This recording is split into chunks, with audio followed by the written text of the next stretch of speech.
എം.ആർ. അജിത് കുമാറിനെതിരായ ആരോപണങ്ങൾ അന്വേഷിക്കുന്ന പ്രത്യേക സംഘത്തിന്റെ ആദ്യ യോഗം ഇന്ന്. ആരോപണങ്ങളിൽ പി.വി. അൻവർ പാർട്ടിക്ക് പരാതി നൽകും. എം.വി. ഗോവിന്ദനുമായി ഇന്ന് കൂടിക്കാഴ്ച.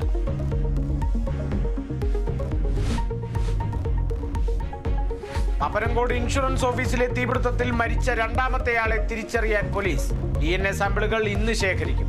കൊല്ലപ്പെട്ട വൈഷ്ണയുടെ ആൺസുഹൃത്ത് ബിനു എന്ന നിഗമനത്തിൽ പോലീസ്. പീഡന പരാതിയിൽ നിയമ നടപടിക്കൊരുങ്ങി നിവിൻ പോളി. തുടർ നടപടി FIR-ന്റെ കോപ്പി ലഭിച്ചതിന് ശേഷം. മർദ്ദിച്ചെന്ന പരാതി പിന്നീട് പീഡന പരാതിയായി. പരാതിക്ക് പിന്നിൽ ഗൂഢാലോചനയെന്നും നിവിൻ പരാതിക്കാരിയുടെ മൊഴി ഇന്ന് രേഖപ്പെടുത്തും.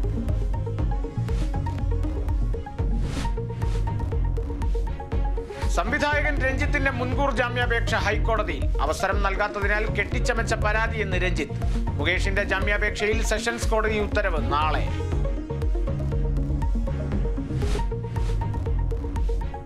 ഗുജറാത്ത് പോർബന്തറിൽ കോസ്റ്റ് ഗാർഡ് ഹെലികോപ്റ്റർ തകർന്നു വീണ് മലയാളി പൈലറ്റിന് വീരമൃത്യു. മരിച്ചത് മാവേലിക്കര സ്വദേശി വിപിൻ ബാബു.